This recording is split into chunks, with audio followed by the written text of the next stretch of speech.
has to be preserved.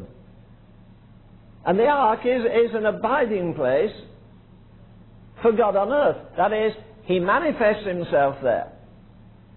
Let's skip over a minute here and read in the first book of Samuel. And chapter 5, sorry.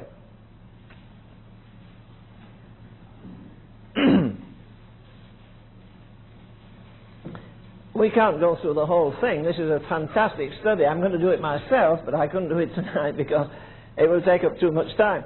But if you want to find a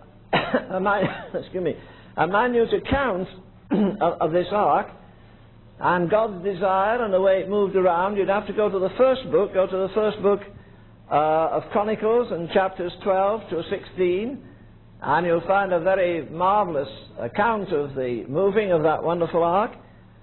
And then, of course, you'd have to read Psalm 68 and Psalm 101, which also deal with him, and Psalm 24. You see, this is some little bit of furniture that's tucked away in a corner that has no meaning. It's the abiding place. If you like, it's the seat, it's the dwelling place. You have the ark, and then on the top of the ark you have a mercy seat. The Salvation Army never used to talk about coming to the altar. They used to sing.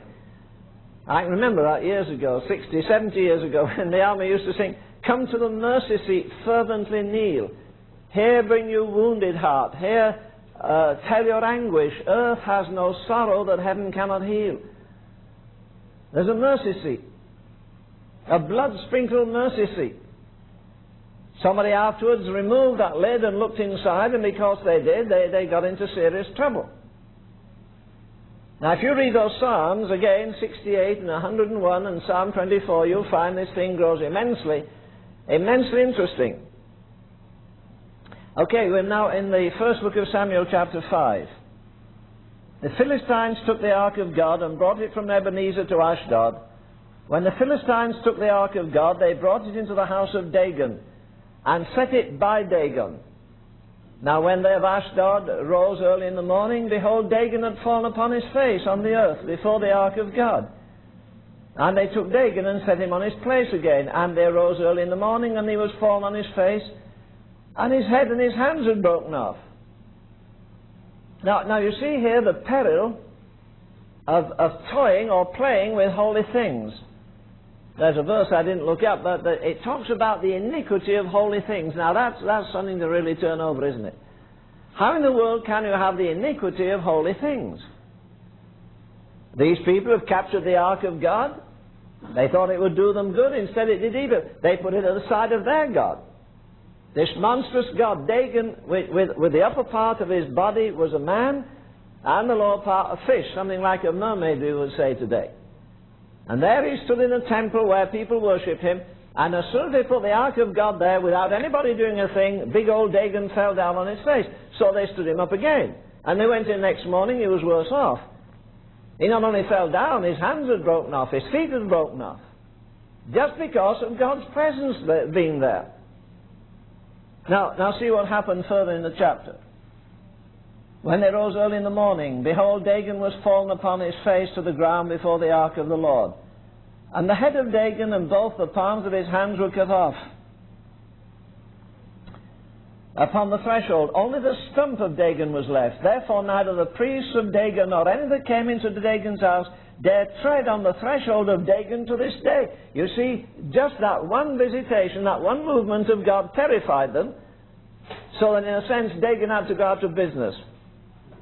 Verse 6, the hand of the Lord was heavy upon them of Ashdod, and he destroyed them and smote them with emerods, and Ashdod and the coast thereof. And when the men of Ashdod saw that it was so, they said, the ark of God of Israel shall not abide with us, for his hand is sore upon us, and upon Dagon our God. Going to the end of the 8th verse, and they carried the ark of God, the God of Israel. They carried the ark of the God of Israel out thither, and it was so after they had carried it out that the hand of the Lord was against the city. Now here you are again, you see the peril.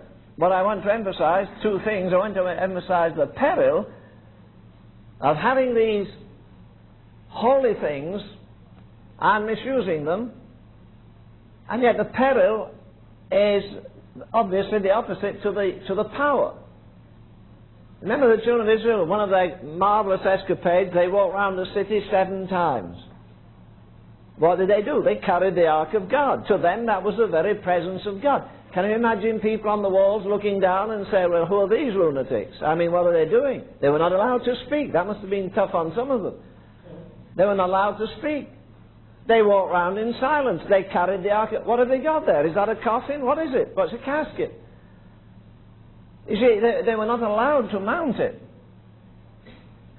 When Moses was sharing out some of the property of Israel, he gave various things to various people, but the sons, I've forgotten his name, Athon I think it was, his sons were not allowed to have any cattle or any of the possessions. They were separated to carrying the ark of God. Now, the peril is this, and I think to me it comes home with great force. Or let me go to the other scripture. Where did we read a bit earlier? I've forgotten that chapter. 2 Samuel and chapter 6. Okay. 2 Samuel 6 and verse 6. When they came to Nachon's threshing floor, Uzzah put forth his hand to the ark of God and took hold of it, and the oxen shook it, and the anger of the Lord was kindled against it. Why?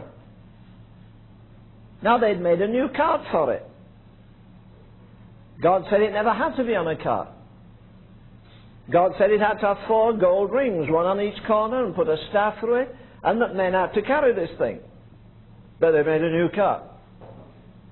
You know, the Jews then, I don't know about today, they love new things. Remember what Samson said? If you fasten me with 7 new ropes, then I shall be like other men. No, then I shall be weak like other men. Rather insulting to us, isn't it? Remember later when Jesus died, they put him in a new tomb. When Jesus rode an ass, he rode one that nobody had broken in. It was entirely new. They love new things. And these people thought they were doing God a favor by, modernizing this thing. I mean, why carry the thing on your shoulders anyhow, when oxen can do it? Now, I don't know what happened to these oxen. You know, it says that when they came to the threshing floor of Uzzah, maybe they thought it was lunchtime. You know, they could smell, that's the stuff we eat, and right now they're threshing some new wheat. We should stay and have some. And maybe it was the very action of those creatures that swayed the ark. Now, isn't it really awesome? They didn't decide to paint it another colour. They didn't decide to put a second deck on it. They didn't disfigure it in any way. The men didn't go in front of it and start blaspheming. The man somehow thought he'd got it. Oh, look, the ark is going to topple over. Oh, I'll hold it. Somebody once asked Mr. Spurgeon if he would join a society for the defense of the Bible. And he said, you don't usually walk before a lion with a sword.